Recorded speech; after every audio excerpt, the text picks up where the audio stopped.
राम राम दोस्तों। आज हम हरियाणा के जो सीईटी के लिए मेंस के लिए प्रीवियस ईयर क्वेश्चन पेपर कर रहे थे वो करेंगे। 2016 का एचएसएससी कल रख की परीक्षा है, ये अच्छी तरह से सोल्व करेंगे। और सेट है 7।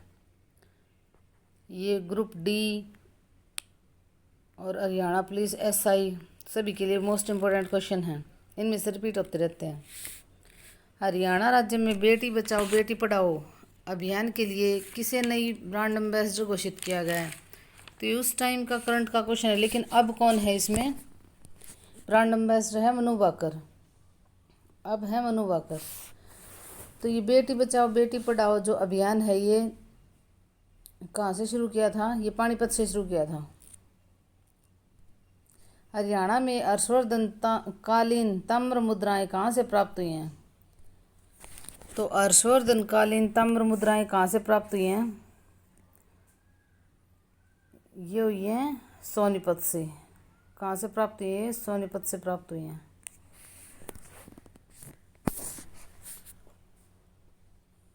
सोनीपत हर्षवर्धन कालीन ताम्र मुद्राएं ये सोनीपत से।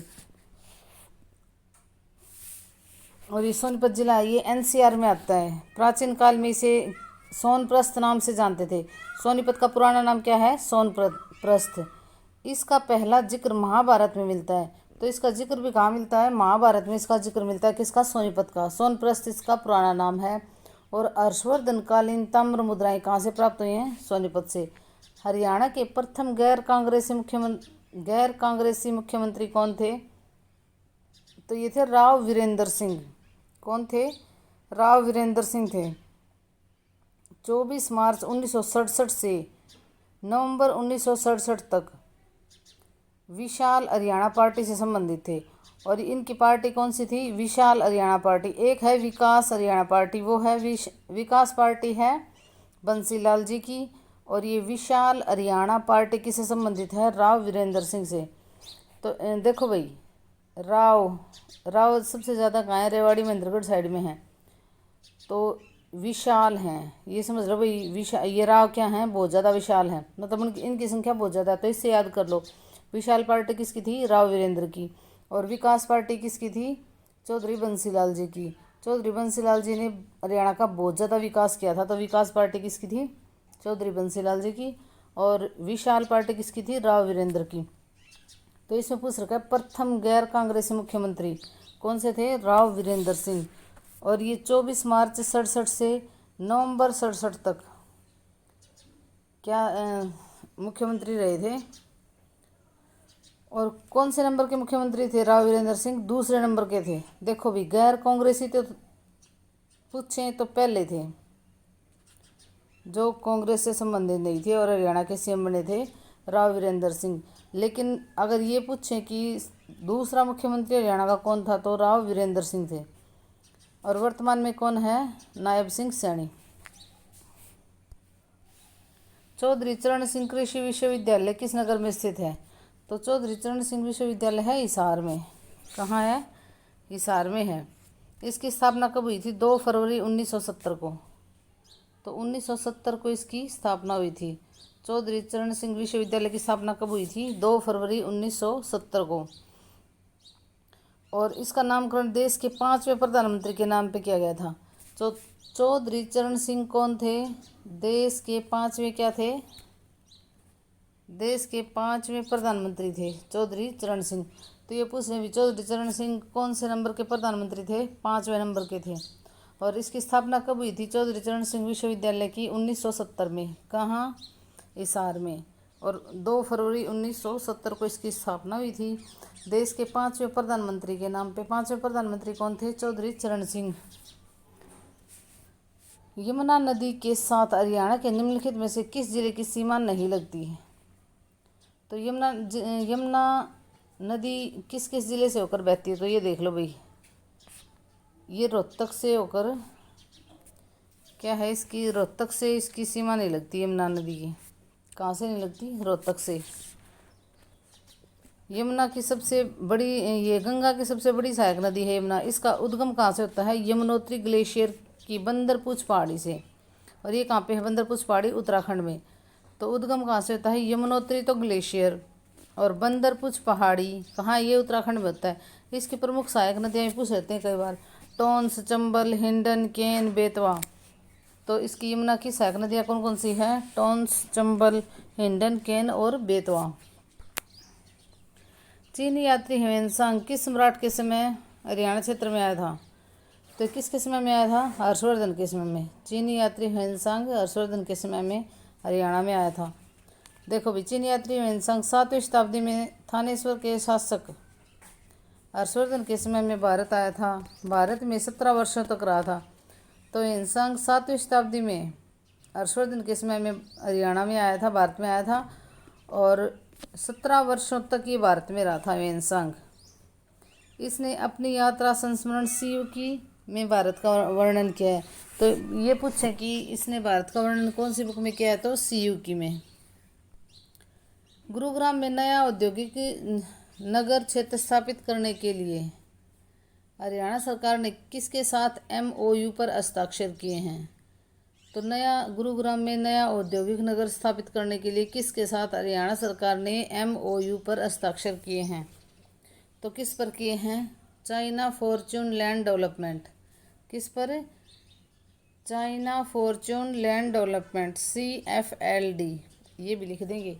तो ये किसके साथ है? चाइना फॉर्च्यून लैंड डेवलपमेंट के साथ भारत ने हस्ताक्षर किया है। और गुरुग्राम में नया औद्योगिक नगर क्षेत्र स्थापित करने के लिए हरियाणा सरकार ने चाइना फॉर्च्यून लैंड डेवलपमेंट के साथ साइन किए हैं। हरियाणा सरकार में पर्यटन, तकनीकी, शिक्षा और संसदीय मंत्रालय किसके पास? तो उस टाइम का करंट का क्वेश्चन है। अभी अलग पर्यटन मंत्री अलग हैं, संसदीय अलग, शिक्षा अलग, ये अलग अलग याद करने पड़ेंगे।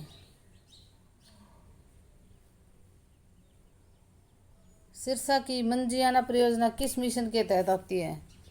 तो सिरसा की मंजियाना परियोजना किसके तहत आती है? बागवानी। सिरसा में क्या है? देखो भाई, कौन सी परियोजना है? मंजियाना परियोजना। इसको मंगियाना भी लिख देते हैं पेपर में, मंजियाना भी लिख देते हैं। तो ये किससे संबंधित है? बागवानी से। सिरसा की मंजियाना परियोजना बागवानी मिशन के तहत आती है। बागवानी मिशन के तहत तकनीकी जानकारी, मिट्टी की जांच, किसानों को प्रशिक्षण, वित्तीय सहायता आदि सुविधाएं किसानों को राज्य सरकार द्वारा प्रदान की जाती हैं।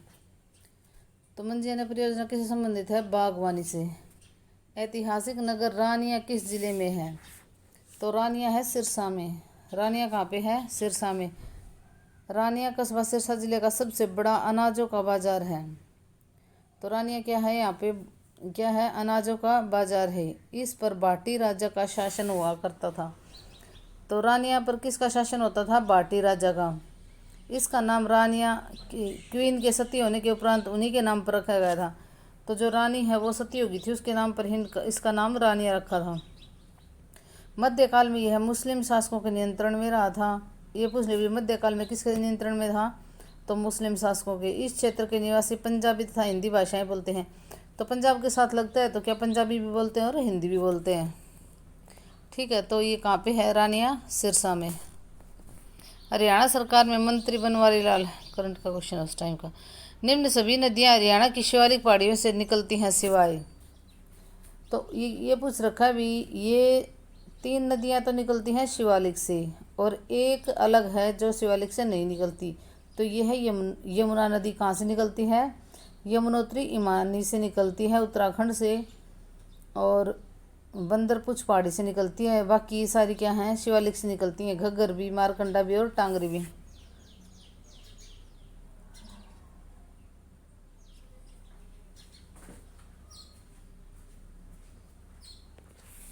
और ये यमुनोत्री कहाँ? उत्तराखंड, जो क्या है, मध्य हिमालय में पड़ता है। हरियाणा में कितने ज़िले हैं? तो हरियाणा में कितने ज़िले हैं? इसमें है भाई 22 ज़िले। हरियाणा में क्या है? 22 ज़िले हैं। महावीर स्वामी के जन्म स्थल का नाम बताएं। तो जन्म स्थल कहाँ हुआ था महावीर स्वामी का? वैशाली में। जन्म कहाँ हुआ था? वैशाली में। महावीर स्वामी का जन्म का स्थान कुंडग्राम वैशाली है। तो क्या? कुंडग्राम वैशाली। उनका जन्म 540 ईस्वी पूर्व में हुआ था। तो जन्म कब हुआ था? महावीर का जन्म कब हुआ था? 540 ईस्वी पूर्व में। और मृत्यु 486 ईस्वी पूर्व में 72 वर्ष की अवस्था में पावापुरी में हुई थी। और मृत्यु कब हुई थी? 486 ईस्वी पूर्व में 72 वर्ष की अवस्था में पावापुरी में। इनके पिता का नाम सिद्धार्थ तथा माता त्रिशला। इनके पिता का नाम क्या था? सिद्धार्थ था, ज्ञात्रक कुल की थी, और माता त्रिशला लिच्छवी कुल की थी। तो माता त्रिशला किस कुल की थी? लिच्छवी की। ये जैन धर्म के 24वें तीर्थंकर माने जाते हैं। तो महावीर स्वामी कौन से नंबर के हैं? 24वें तीर्थंकर माने जाते हैं। 30 वर्ष की अवस्था में संन्यास ले लिया था इन्होंने, और 42वें वर्ष में इन्हें ज्ञान प्राप्त हुआ था। तो 30 वर्ष की अवस्था में इन्होंने संन्यास ले लिया था, और जब ये 42 वर्ष के हुए थे तब इन्हें ज्ञान की प्राप्ति हुई थी। और 24वें तीर्थंकर हैं महावीर स्वामी। और इनकी माता त्रिशला लिच्छवी कुल की थी। ठीक है भाई। किस नदी के तट पर सिकंदर और पोरस किस नदी के तट पर सिकंदर और पोरस ने युद्ध किया था? तो किस नदी? झेलम नदी के तट पर सिकंदर और पोरस ने युद्ध किया था। इस युद्ध को हाइडेस्पीड वार भी कहा जाता है। तो इस युद्ध को क्या भी कहा जाता है? हाइडेस्पियर का युद्ध भी कहा जाता है। झेलम नदी का पुराना नाम पूछ ले तो क्या आएगा? विस्तता। झेलम का पुराना नाम क्या है? विस्तता। पोरस का राज्य पंजाब में झेलम से निकलकर चिनाब नदी तक फैला था। सिकंदर कहाँ का शासक था? सिकंदर था यूनान का शासक। तो इसको क्या भी बोलते हैं? हाइडेस्पीज का युद्ध भी बोल देते हैं। और झेलम का पुराना नाम क्या है? विस्तता। विस्तता झेलम का पुराना नाम है। निम्न में से कौन सी नदी अरब सागर में नहीं मिलती? तो अरब सागर में कौन सी नहीं मिलती? गोदावरी नदी। नर्मदा, साबरमती और ताप्ती क्या है? अरब सागर में मिलती हैं। और गोदावरी क्या है? पूर्व की तरफ बहती है, और ये पश्चिम की तरफ बहती है। नर्मदा, ताप्ती तथा साबरमती पश्चिम की तरफ बहने वाली नदियां हैं और सीधा अरब सागर में गिरती हैं, जबकि गोदावरी नदी पूर्व दिशा में बहते हुए बंगाल की खाड़ी में गिरती है। गोदावरी गंगा के बाद भारत की दूसरी सबसे बड़ी नदी है। तो पहले नंबर की बड़ी नदी कौन सी है? गंगा है, और उसके बाद में है गोदावरी नदी। और इसे दक्षिण की गंगा भी कहा जाता है। तो गोदावरी को क्या कहा जाता है? दक्षिण की गंगा भी कहा जाता है। उस फसल का नाम बताइए जिसे भारत में 17वीं शताब्दी में आरंभ किया गया था। उस फसल का नाम बताइए 17वीं शताब्दी में कौन सी फसल थी जिसे 17वीं शताब्दी में शुरू किया गया था? तो ये थी मकई। 17वीं शताब्दी में भारत में मकई का उत्पादन आरंभ हुआ था। इसके लिए एक अंतर्वर्षा तथा धूप का मौसम आवश्यक है। यह फसल मूलतः अमेरिकी महाद्वीप की है। तो ये जो है मक्का कहाँ की है? मूलतः है अमेरिकी महाद्वीप की है। इसे भारत लाने का कार्य पुर्तगालियों ने किया था। तो मकई को भारत कौन लेके आए थे? पुर्तगाली।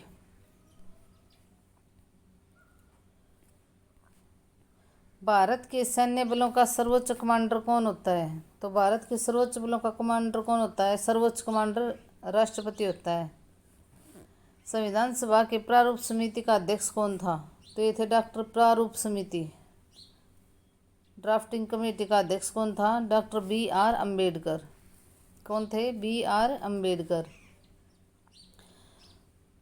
ये भारत के पहले विधि मंत्री भी रहे हैं। तो भीमराव अम्बेडकर भारत के पहले विधि मंत्री पूछे तो कौन रहे हैं? Doctor B.R. अम्बेडकर। इनका जन्म कहाँ हुआ था? महू मध्य प्रदेश में हुआ था। इनकी मृत्यु 1956 में।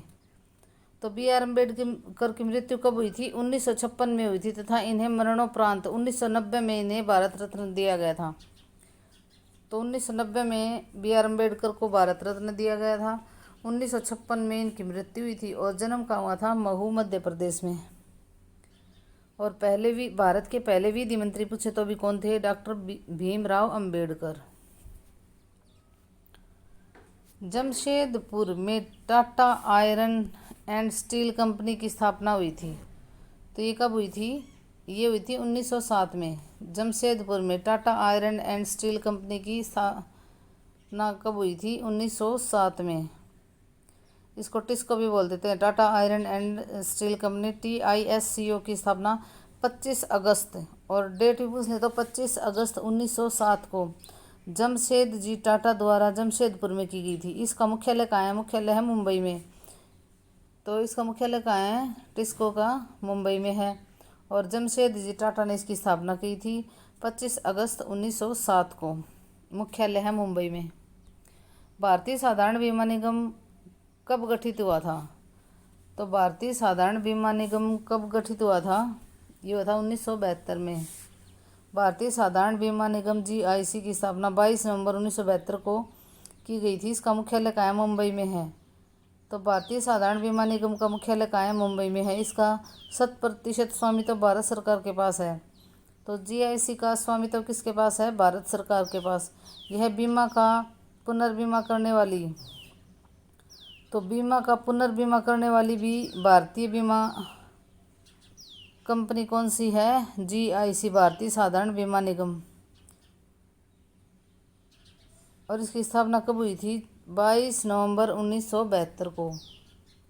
तो 22 नवंबर 1972 को इसकी स्थापना हुई थी GIC की। 22 नवंबर 1972 को भारतीय साधारण बीमा निगम 22 नवंबर 1972 को।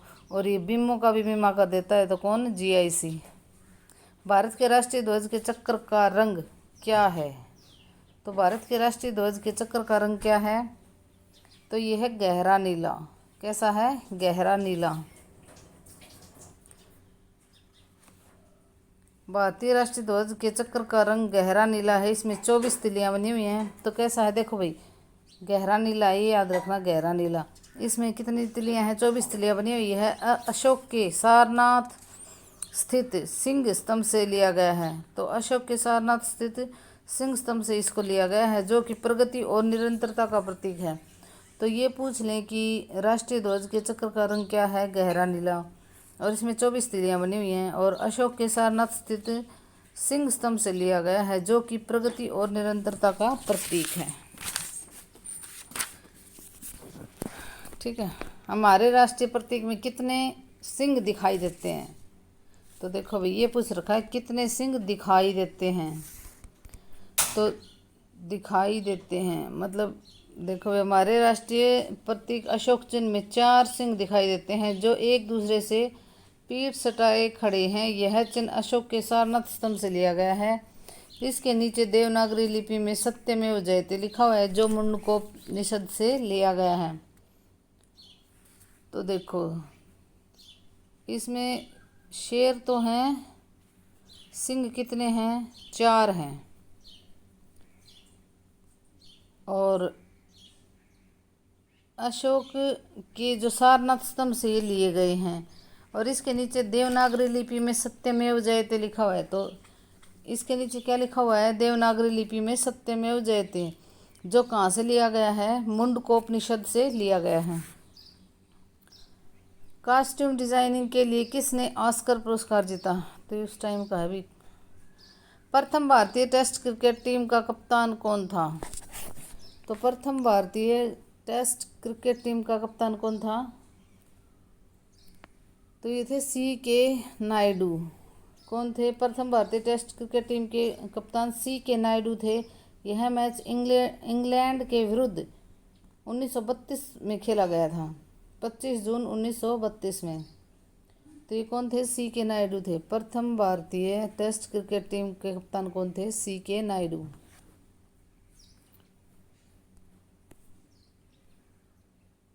किस नारे के साथ स्वतंत्र भारत की पहली टिकट जारी हुई थी? तो स्वतंत्र भारत की पहली टिकट किस नारे के साथ जारी हुई थी? जय हिंद। जय हिंद नारे के साथ स्वतंत्र भारत की पहली डाक टिकट 15 अगस्त 1947 को स्वतंत्रता दिवस के अवसर पर जारी की गई थी। इस नारे को नेताजी सुभाष चंद्र बोस द्वारा दिया गया था। तो जय हिंद ये नारा किसने दिया था? सुभाष चंद्र बोस ने। और 15 अगस्त 1947 को स्वतंत्र भारत की पहली डाक टिकट जारी हुई थी। किस उसके साथ? नारे के साथ, जय हिंद। नई दिल्ली में पहला एशियाड कब आयोजित किया गया था? तो नई दिल्ली में 4 मार्च 1951 को पहला एशियाड आयोजित किया गया था। 4 मार्च 1951 को 4 मार्च 1951 को आयोजित किया गया था। इसमें कुल 11 देशों के 491 खिलाड़ियों ने भाग लिया था। और मशाल किसके हाथों में थी? दलीप सिंह के हाथों में थी। भारत ने इसमें 15 गोल्ड सहित कुल 51 पदक जीते थे, जबकि प्रथम स्थान पर जापान रहा था। तो देखो भाई, नई दिल्ली में पहला एशियाड कब आयोजित किया गया था? 4 मार्च 1951 को। इसमें 11 देशों ने भाग लिया था और मशाल किसके हाथों में थी? दिलीप सिंह के हाथों में थी। नाजी पार्टी का गठन किस देश में हुआ था? तो नाजी पार्टी का गठन किस देश में हुआ था? जर्मनी में। किस देश में हुआ था? जर्मनी में। नाजी पार्टी का गठन हुआ था जर्मनी में। नाजी पार्टी का गठन 1920 में म्यूनिख जर्मनी में हुआ था। तो नाजी पार्टी का गठन हुआ था 1920 में और कहाँ हुआ था? म्यूनिख जर्मनी में। इसका संस्थापक कौन था? एंटोन ड्रैकसगर। 1921 में हिटलर इसका अध्यक्ष बना था। और हिटलर इसका अध्यक्ष कब बना था नाजी पार्टी का? 1921 में। 1920 में नाजी पार्टी का गठन किया गया था म्यूनिख जर्मनी में। भारत के उस पूर्व एशियाई पड़ोसी देश का नाम बताएं जो 1948 में स्वतंत्र हुआ था। तो म्यांमार, बर्मा। भारत के उस पूर्व एशियाई पड़ोसी देश जो 1948 में स्वतंत्र हुआ था, तो म्यांमार, बर्मा 1948 में आज़ाद हुआ था। यह ब्रिटिश उपनिवेशवाद का अंग होने के बाद भी राष्ट्रमंडल का सदस्य नहीं बना।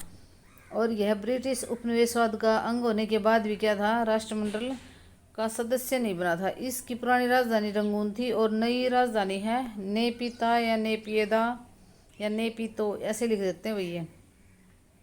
तो इसकी पुरानी राजधानी, बर्मा की पुरानी राजधानी क्या थी? रंगून। और नई राजधानी नेपिता, नेपियता, इस तरह से लिख देंगे तो ये याद रखना भाई, नई राजधानी नेपिता। तो ये 1948 में स्वतंत्र हुआ था म्यांमार या बर्मा। पीसा की झुकी मीनार किस देश में है? तो पीसा की झुकी मीनार किस देश में है? इटली में। कहाँ पे है? इटली में है। 1173 में ये बननी शुरू हुई थी और इसको बनने में 200 साल लग गए थे।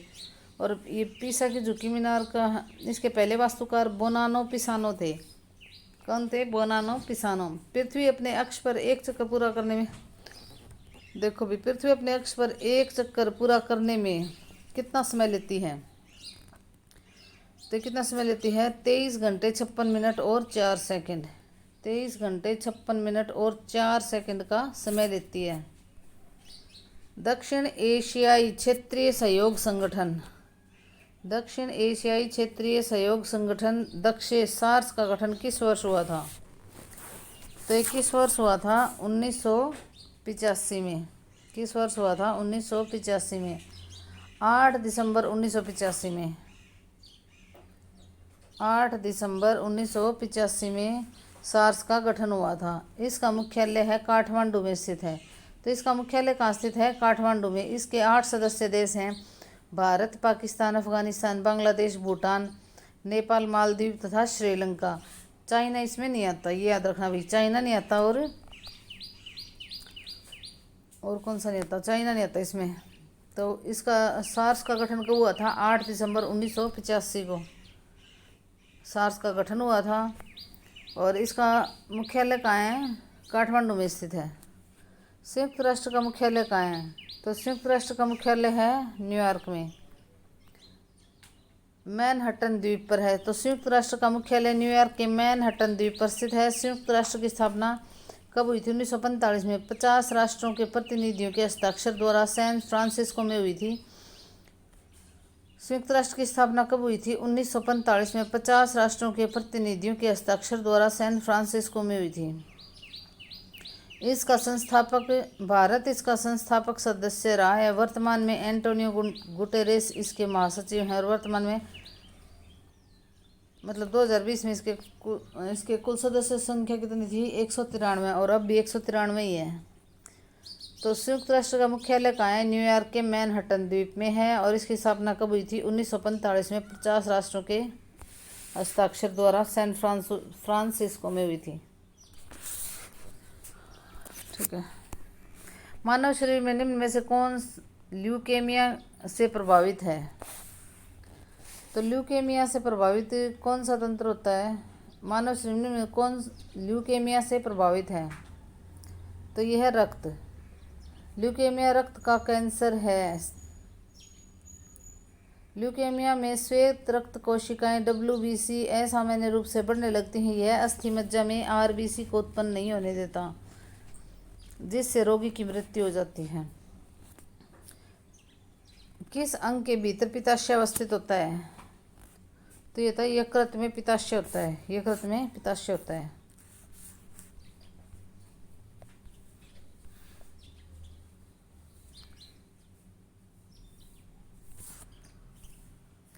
फीफा 2018, तो ये देखो भाई, अब फीफा ये 2026 में आयोजित होगा कनाडा में, और ये होगा 23वां। ये याद कर लो भाई, अगर फीफा के बारे में पूछे तो 2026 में कनाडा में होगा और ये होगा 23वां। ठीक है। क्रिकेट में प्रत्येक स्टंप के सेट के मध्य कितनी दूरी रहती है? तो क्रिकेट में प्रत्येक स्टंप के सेट के मध्य में कितनी दूरी रहती है? तो ये रहती है 22 गज। कितनी दूरी रहती है? 22 गज। 22 गज की दूरी और 20.12 मीटर होती है। अगर मीटर में पूछे तो, गज में पूछे तो 22 गज, और मीटर में पूछे तो 20.12 मीटर होती है। 20.12 तो मीटर, और गज पूछे तो 22 गज। चंद्रमा के प्रकाश को धरती पर पहुंचने में कितना समय लगता है? तो ये कितना समय लगता है? 1.3 सेकेंड। चंद्रमा के प्रकाश को धरती तक पहुंचने में 1.3 सेकेंड का समय लगता है। वहीं सूर्य का प्रकाश पृथ्वी पर 8 मिनट 20 सेकेंड में पहुंचता है। तो देखो भाई, चंद्रमा के प्रकाश को पूछ रखा है तो 1.3 सेकेंड का समय लगता है, और सूर्य का प्रकाश पृथ्वी पर पहुंचने में 8 मिनट 20 सेकेंड का समय लगता है।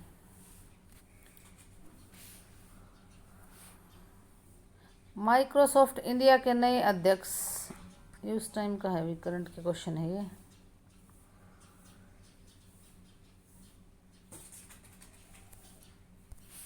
सरकार ने किस तारीख से माल एवं सेवा कर GST को प्रभाव में लाने का लक्ष्य निर्धारित किया है?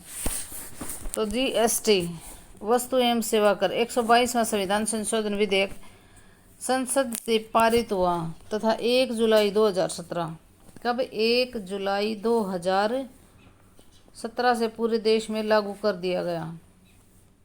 क्या है? 1 जुलाई 2017 से पूरे देश में। इसमें 1 जुलाई नहीं है, अभी जून है। 1 जुलाई 2017 से लागू हुआ था। 1 जुलाई 2017।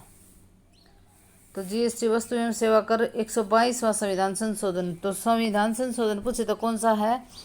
GST के लिए 122वां संविधान संशोधन विधेयक संसद में पारित किया गया और 1 जुलाई 2017 से पूरे देश में इसको लागू कर दिया गया। यह, अगर ये पूछे GST कैसा है, तो ये है एक अप्रत्यक्ष कर है। तो GST कैसा कर है? अप्रत्यक्ष कर है। इसमें करों के 5 वर्ग हैं, और ये पूछ लेते हैं GST में करों के कितने प्रकार हैं, तो ये कितने वर्ग हैं? तो ये है 5। 0%, 5%, 12, 18 और 28। 0, 5, 12, 18 और 28, इस तरह से भी पूछ लेते हैं। यह है एक अप्रत्यक्ष कर है। इसमें करों के 5 वर्ग हैं, 0, 5, 12, 18 और 28। देखो ये याद करने पड़ेंगे, 0, 5, 12, 18 और 28। इजी है बिल्कुल, 0, 5, 12, 18, 28। ठीक है। विजय रूपाणी ने गुजरात के मुख्यमंत्री के, तो देखो भैया अभी जो एरोप्लेन एक्सीडेंट हुआ था ना, जो एरोप्लेन क्रैश हुआ था, उसमें गुजरात के जो विजय रूपाणी थे वो भी एक्सपायर हो गए थे। तो ये पहले का है करंट का क्वेश्चन। निम्न में से कौन कंप्यूटर की खोज से संबंधित है? तो ये कौन है? चार्ल्स बेबेज द्वारा। कंप्यूटर की खोज चार्ल्स बेबेज द्वारा की गई थी। इन्हें कंप्यूटर का जनक कहा जाता है। कंप्यूटर एक ऐसा इलेक्ट्रॉनिक क्षेत्र है, मतलब यंत्र है, जो गणनाएं करने में सक्षम है। तो कंप्यूटर क्या भी कर देता है? गणनाएं भी कर देता है। वर्तमान समय में यह मनुष्य की आवश्यकता बन चुका है। तो चार्ल्स बेबेज को कंप्यूटर का जनक बोलते हैं। भोजन पकाने के पात्र के रूप में उपयोग में लाने के लिए किसी धातु के लिए निम्न में से कौन सा मानदंड उपयुक्त है? तो कौन सा मानदंड उपयुक्त है? अधिक ऊष्मा चालकता। भोजन पकाने के लिए अधिक ऊष्मा चालकता। भोजन पकाने के लिए पात्र के रूप में उपयोग किसी धातु के लिए निम्न कौन सा मानदंड उपयुक्त है? तो अधिक ऊष्मा चालकता। निम्न में से कौन सी धातु सामान्यतः परिस्थितियों में वायु तथा जल से प्रभावित नहीं होती? तो ये क्या है? प्लेटिनम। प्लेटिनम का परमाणु क्रमांक क्या होता है? 78 होता है। तो परमाणु क्रमांक कितना है प्लेटिनम का? 78 है। धातु सामान्यतः परिस्थितियों में वायु तथा जल से प्रभावित नहीं होती। यह बहुत महंगी धातु है। इसका उपयोग आभूषण निर्माण में किया जाता है। किसका? प्लेटिनम का। सोडियम ऑक्सीजन के संपर्क में आकर जल उठता है। और सोडियम क्या है? ये जो सोडियम है ये ऑक्सीजन के संपर्क में आते ही जल जाता है। वायुमंडलीय नमी के कारण लोहे में जंग किसके कारण लगता है? वायुमंडलीय नमी के कारण। और सोडियम क्या करता है? ऑक्सीजन के संपर्क में आते ही इसमें आग लग जाती है। तो प्लेटिनम क्या है? जल और वायु से प्रभावित नहीं होता और सबसे महंगी धातु है। इससे आभूषण बनाए जाते हैं। इसका परमाणु क्रमांक कितना है? 78 है। ये भी याद रख लेना भाई, प्लेटिनम का परमाणु क्रमांक कितना है? 78। तिल चट्टे में चलने के पांव कितने जोड़े होते हैं? तो तिल चट्टे में चलने के पांव कितने जोड़े होते हैं? तो 3 जोड़े, मतलब टोटल होते हैं 6, लेकिन जोड़े पूछ रखे हैं तो 3। पाँव में 3 जोड़े होते हैं और कुल 6 पैर होते हैं। यह आर्थ्रोपोडा संघ में कीट वर्ग का एक सर्वाहारी तथा रात्रिचर प्राणी है। तो इसमें कौन से संघ का है? तो यह आर्थ्रोपोडा संघ का। इसका शरीर 3 भागों सिर, वक्ष तथा उदर में विभाजित रहता है। सिर में 1 जोड़ी नेत्र तथा 1 जोड़ी एंटीना पाए जाते हैं।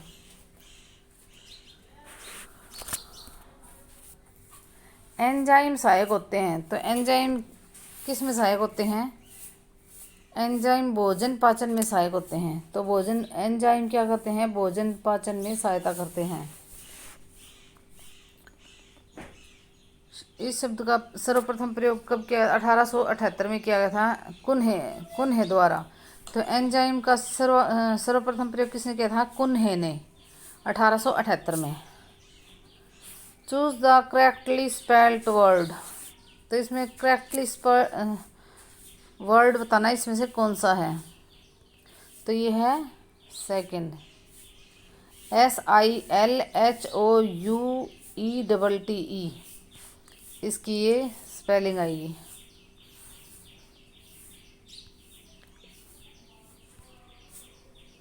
Filling the blanks with.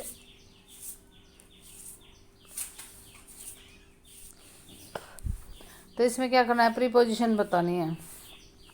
क्या करना है? प्रीपोजिशन बतानी है। शी स्टूड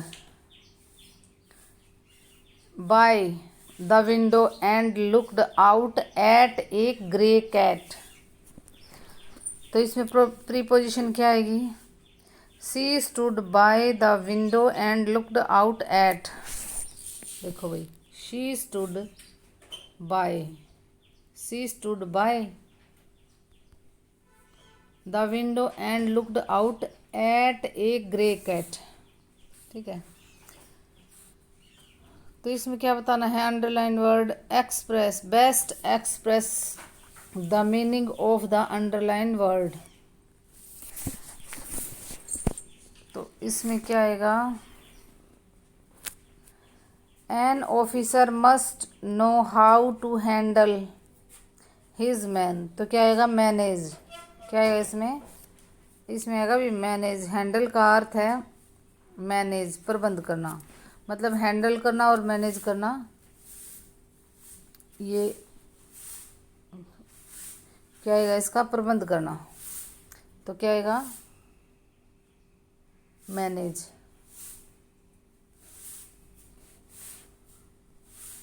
इसमें भी बेस्ट एक्सप्रेस अपोजिट, इसमें अपोजिट बताना है। तो the terms of the agreement where,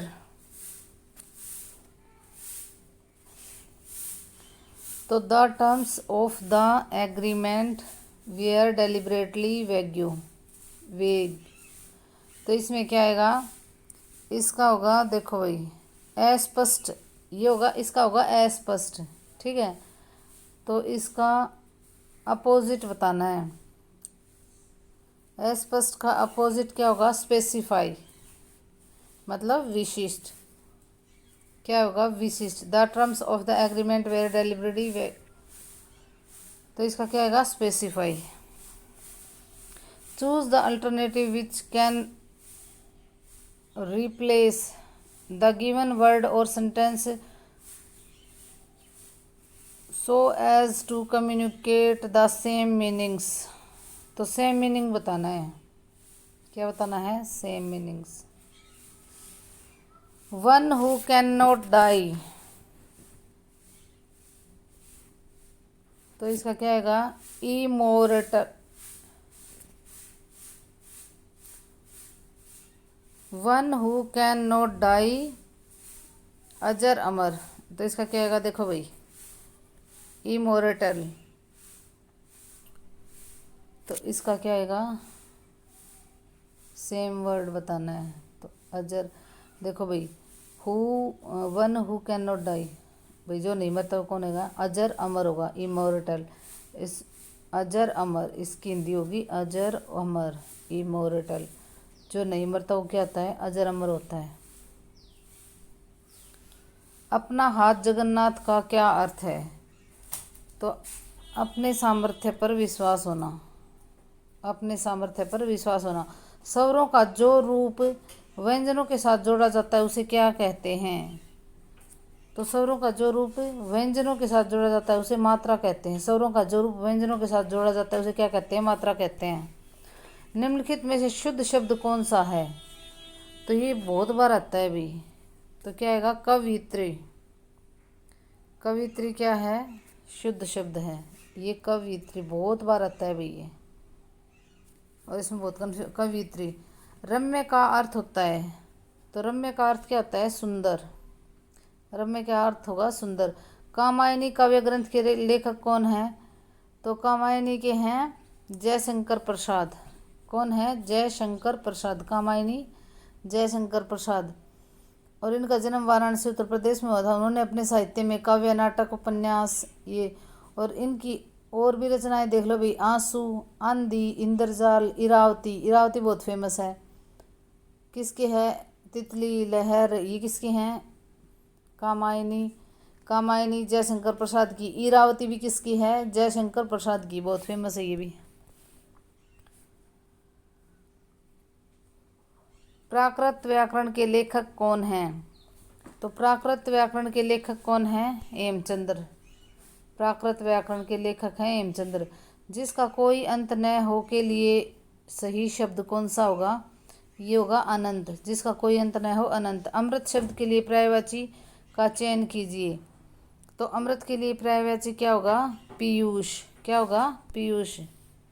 रिक्त स्थान के लिए विकल्प का चयन करें। तो क्या है? जाति का आधार जन्म है, वर्ण का गुण कर्म है। तो जाति का आधार क्या होगा? जन्म। वंदव गुरु पद पदम परागा, पंक्ति में कौन सा अलंकार है? तो इसमें कौन सा अलंकार है? अनुप्रास। पद पदम पराग, पे क्या आरती हो रही है ना, तो क्या होगा? अनुप्रास अलंकार होगा। निम्नलिखित में से किस राज्य में प्रधानमंत्री ने 14 अप्रैल 2016 को ग्राम उदय से भारत उदय का आरंभ किया था? तो ये कहाँ से किया था? मध्य प्रदेश से। 14 अप्रैल 2016 को ग्राम उदय से भारत उदय, तो ये डेट भी पूछ सकते हैं। 14 अप्रैल 2016 को ग्राम उदय से भारत उदय कहाँ से किया था? महू, मध्य प्रदेश से। और भीमराव अंबेडकर की 125वीं जयंती के अवसर पर किया था ये ग्राम उदय से भारत उदय। कब? 2016 में, 14 अप्रैल 2016 में। और इसमें इसका पंचायती राज व्यवस्था को सुदृढ़ करके सामाजिक सद्भावना बढ़ाना, ग्रामीण विकास को बढ़ावा देना, किसानों की प्रगति, गरीब लोगों की जीविका, ये इसके मुख्य लक्ष्य थे। निम्नलिखित विश्व के देशों के समूह में से किस में गेहूं और चावल की उच्च उपज किस्म HYV विकसित की गई थी? तो किस में HYV विकसित की गई थी? मैक्सिको और फिलीपींस में। गेहूं और चावल की उच्च उपज के लिए थी HYV, और ये मैक्सिको और फिलीपींस में विकसित की गई थी। भांगड़ा किस भारतीय राज्य का लोक नृत्य है? तो भंगड़ा कहाँ का है? पंजाब का है भाई। भंगड़ा कहाँ का है? पंजाब का है।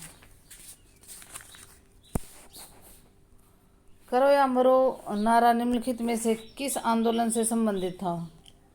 तो ये था भारत छोड़ो आंदोलन से। और ये कब शुरू हुआ था भारत छोड़ो आंदोलन? 1942 में। इसे अगस्त क्रांति भी कहा जाता है। तो अगस्त क्रांति किसे कहा जाता है? भारत छोड़ो आंदोलन को। और ये कब शुरू हुआ था? 1942 में। और इसका नारा क्या था? करो या मरो। भारत छोड़ो आंदोलन 1942 में शुरू हुआ था। निम्नलिखित राज्यों में से किस में 1959 में भारत में सर्वप्रथम पंचायती राज लागू हुआ था? तो किस में हुआ था? राजस्थान और आंध्र प्रदेश में 1959 में। सर्वप्रथम राजस्थान के नागौर जिले में 2 अक्टूबर 1959 को पंचायती राज का उद्घाटन किया गया था। इसके बाद में 2 अक्टूबर को तो राजस्थान में नागौर जिले में, और 11 अक्टूबर 1959 को आंध्र प्रदेश में पंचायती राज को लागू किया गया था। पंचायती राज को 1992 में संविधान के 73वें संविधान संशोधन अधिनियम द्वारा शामिल किया गया था और बलवंत राय मेहता समिति द्वारा त्रिस्तरीय स्तर पर इसे लागू करने की अनुशंसा की गई थी। ठीक है भाई।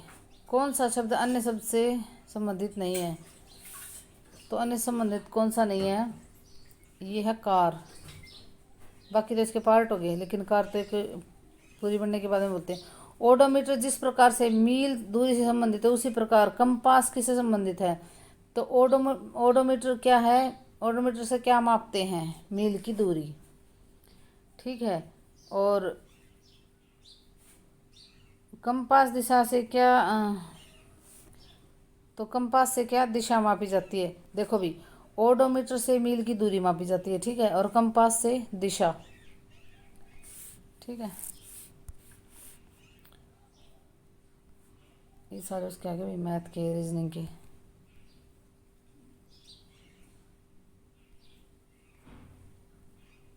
मानव रुधिर का पीएच लगभग कितना है? तो मानव रुधिर का पीएच कितना है? 7.4। मानव शरीर के रुधिर का पीएच मान कितना है? 7.4। और ये अक्षारीय है। पीएच क्या होता है? किसी विलयन की अम्लता या अक्षारता का मापक होता है। तो पीएच क्या होता है? किसी विलयन की अम्लता या अक्षारता का मापक होता है। शुद्ध जल का पीएच मान कितना होता है? शुद्ध जल का पीएच मान कितना होता है भाई? शुद्ध जल का पीएच मान होता है 7.0। इसमें तटस्थ न्यूट्रल मान, इसे क्या माना जाता है? न्यूट्रल माना जाता है शुद्ध जल को। 7.0 होता है, मतलब तो इसे क्या माना जाएगा? न्यूट्रल माना जाएगा। इससे नीचे मान होने पर विलयन अम्लीय होता है। अगर 7 से नीचे होता है तो क्या होगा? अम्लीय होगा। और अधिक होने पर अक्षारीय माना जाता है। तो मानव रुधिर का पीएच कितना है? 7.4। प्रकाशीय तंतु किस परिघटना पर आधारित हैं? तो प्रकाशीय तंतु है पूर्ण आंतरिक परावर्तन पर। प्रकाशीय तंतु किस परिघटना पर आधारित है? पूर्ण आंतरिक परिवर्तन पर। प्रकाशीय तंतु पूर्ण आंतरिक परिघटना पर आधारित होते हैं। प्रकाशीय तंतु कांच या प्लास्टिक से निर्मित ऐसे तंतु होते हैं जिसकी लंबाई की दिशा में प्रकाश का संचरण होता है।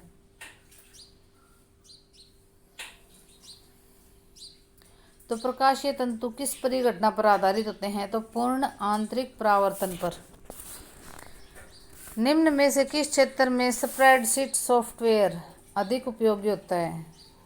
तो किस में होता है? सांख्यिकी में। स्प्रेडशीट सॉफ्टवेयर अधिक उपयोगी किस में होता है? सांख्यिकी में। साबुन और कांच के उत्पादन के लिए उत्तरदायी। तो साबुन और कांच के उत्पादन के लिए उत्तरदायी क्या है? Potassium carbonate. साबुन और कांच के उत्पादन के लिए उत्तरदायी क्या है?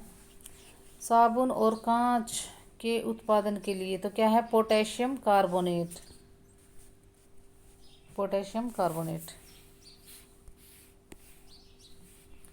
कार्बन डेटिंग में कौन सा सिद्धांत प्रयोग किया जाता है? तो कार्बन डेटिंग में किया जाता है रेडियो सक्रियता। कार्बन डेटिंग में रेडियो सक्रियता सिद्धांत प्रयोग होता है। इसमें C14 द्वारा काल निर्धारण की विधि का प्रयोग किया जाता है। तो किसके द्वारा? C14 के द्वारा काल निर्धारण की विधि का प्रयोग किया जाता है। पुरातत्व जीव विज्ञान में जंतुओं एवं पौधों के प्राप्त अवशेषों के आधार पर जीवन काल समय चक्र का निर्धारण इससे किया जाता है। तो इसमें C14 द्वारा काल निर्धारण की विधि का प्रयोग किया जाता है। कार्बन डेटिंग में कौन सा सिद्धांत प्रयुक्त किया जाता है? रेडियो सक्रियता। गुजरी महल हरियाणा के किस जिले में है? तो गुजरी महल है हिसार में। कहाँ है? हिसार में है। हरियाणा में हीरो मोटरसाइकिल बनाने का कारखाना कहाँ है? तो ये है हरियाणा में हीरो मोटरसाइकिल का कारखाना है गुरुग्राम जिले में। तो देखो भाई, इसमें गुरुग्राम नहीं दे रखा तो दूसरा कहाँ है? दूसरा रेवाड़ी में है। हिसार में भी है और रेवाड़ी में भी हीरो मोटरसाइकिल बनाने का कारखाना।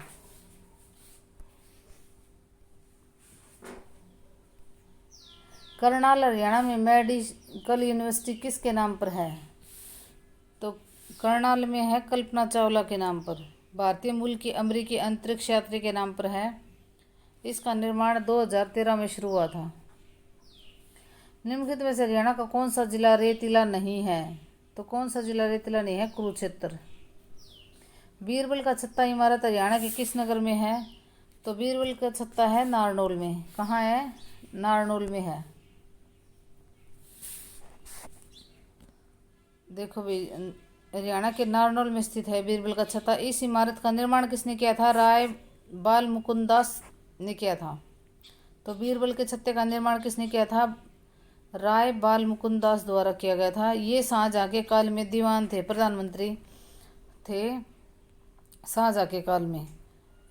और 5 मंजिला इमारत थी जिसका वर्तमान में केवल एक कक्ष बचा हुआ है। इस इमारत से एक गुफा दिल्ली, जयपुर और महेंद्रगढ़ तक आती है। तो जो बीरबल का छत्ता है, इससे 3 गुफाएं 3 दिशा में जाती है, एक दिल्ली, एक जयपुर, एक महेंद्रगढ़। फरुखनगर तक रेलवे लाइन बिछाने का कार्य किस उद्देश्य से किया गया था? तो ये नमक ढोने के उद्देश्य से किया गया था। फरुखनगर तक रेलवे लाइन बिछाने का कार्य।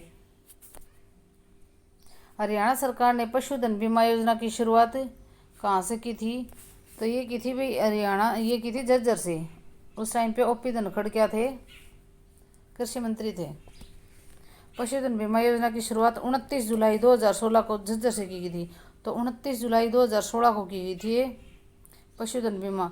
इसका शुभारंभ कृषि मंत्री ओम प्रकाश धनखड़ ने किया था। इस योजना के तहत गाय, भैंस, बैल, ऊँट के लिए 100 रुपये का प्रीमियम लगेगा। अनुसूचित जाति के पशु के प्रजनकों के लिए यह योजना निःशुल्क होगी। तो जो अनुसूचित जाति है उनके लिए कोई शुल्क नहीं है और वैसे है 100 रुपये का प्रीमियम लगेगा। और 29 जुलाई 2016 को ये पशुधन बीमा योजना शुरू की थी। तो धन्यवाद भी, लाइक शेयर और सब्सक्राइब कर दिया।